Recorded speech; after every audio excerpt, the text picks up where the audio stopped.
Hey,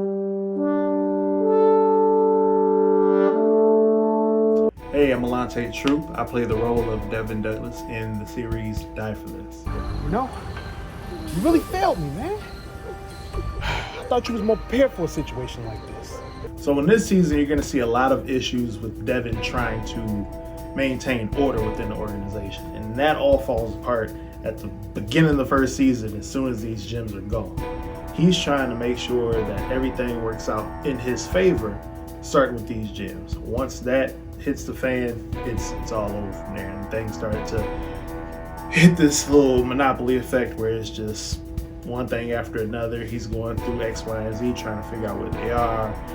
They're here one minute, gone the next, and that's kind of his main focus throughout most of the season, is just trying to figure out who has these diamonds, how do I get them to where they need to be, and how can I make sure that that works out for me so that I can get ahead. A lot of the stories kind of develop into him becoming this gangster type criminal that's having a lot of struggles.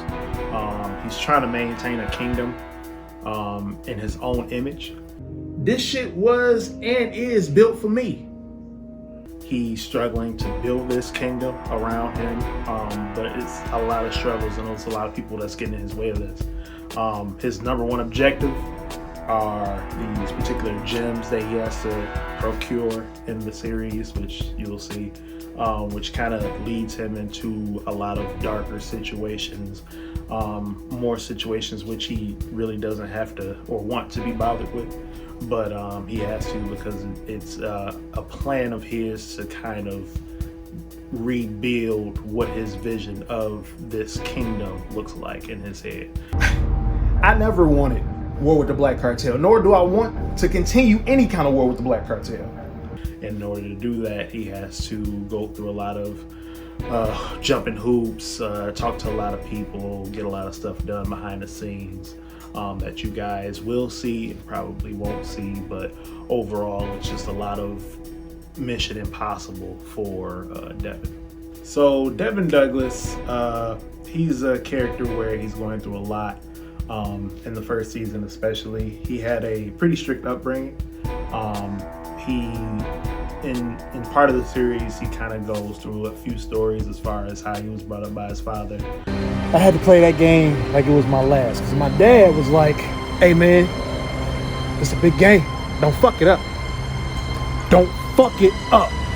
A lot of strict rules that he had as far as playing sports, being in high school and stuff like that.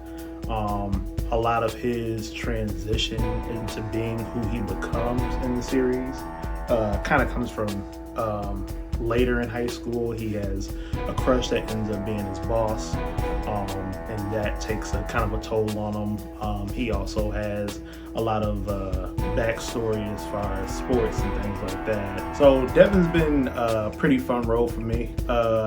He's not me at all, so it makes it even more fun to have that dynamic and being able to deep dive into somebody that's, you know, trying to going through a lot as far as like his mental goals, everything psychological with him, because he's going through a lot of, you know, trying to be a good guy. You made the right choice. Yeah, we'll let time decide that.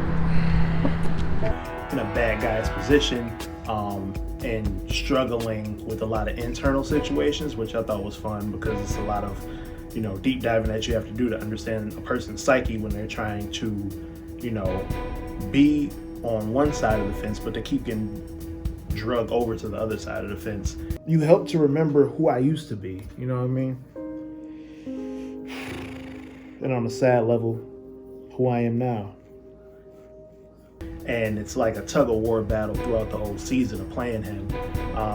And we're not alike whatsoever. So it's like playing this guy is just totally different from just everyday Allantae and Devin. Devin and Allantae are like day and night, as opposed to a lot of things, career-wise, how he was brought up, how I was brought up. But it's a fun role to play, especially considering that there's going to be more evolution of Devin that I can deep dive more into as we keep going throughout the seasons. But right now, he's a pretty fun character to play. So tapping into Devin, it takes a lot, because every scene that we've done, or every series, or every scene, a part of the series that we've done where Devin's been in it, has been a conflict. So he's had to look for these gems for most of the season, which he's very frustrated. So the last few days have been a fucking shit show.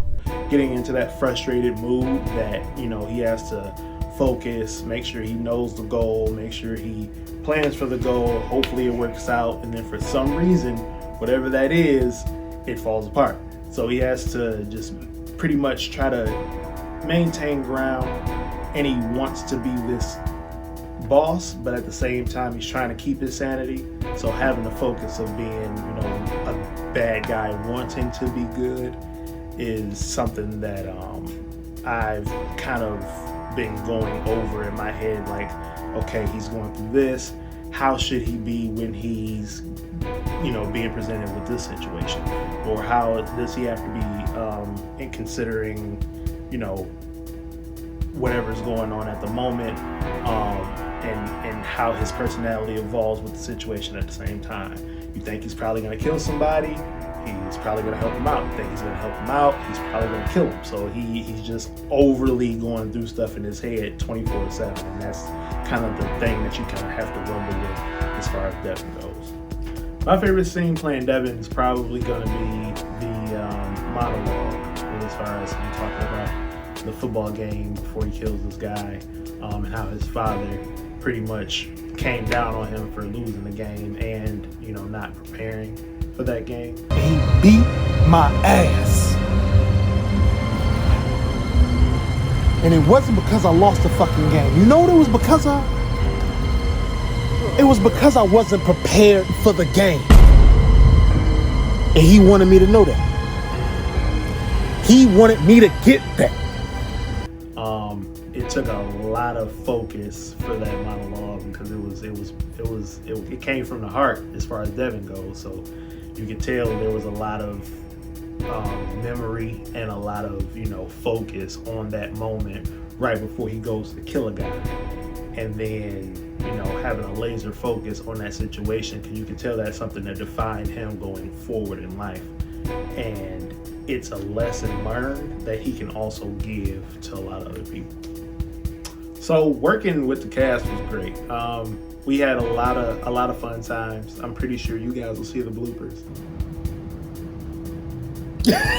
Was it Miles? Was it Miles? Huh? Fuck. A lot of good connections and chemistry amongst everybody, because as soon as we hit set, it was comfortable. It wasn't really, you know, uptight. You know, there'd be a lot of jokes on set all the time. Every fucking moment was hilarious. But for the most part, you know, getting in the character was never hard to do, because it was always a comfortable setting. It was always good chemistry amongst whoever I was playing with, whether it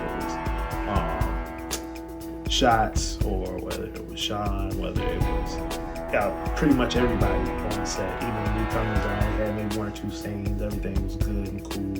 So working with Vince, the director, it's a lot of focus when it comes to working with him, because he has a vision, laser focused vision. If he sees it, he's putting it on, you know, in the script, and however comfortable you feel about the script, as long as it's within his guidelines, he's cool with it. And that made it a lot more comfortable for everybody on set, because, you know, you work with a lot of people that are really, really strict on X, Y, and Z, you know, doing things not making you so comfortable to where you kind of come out of character, or you might not feel comfortable doing the rest of the scene, X, Y, and Z.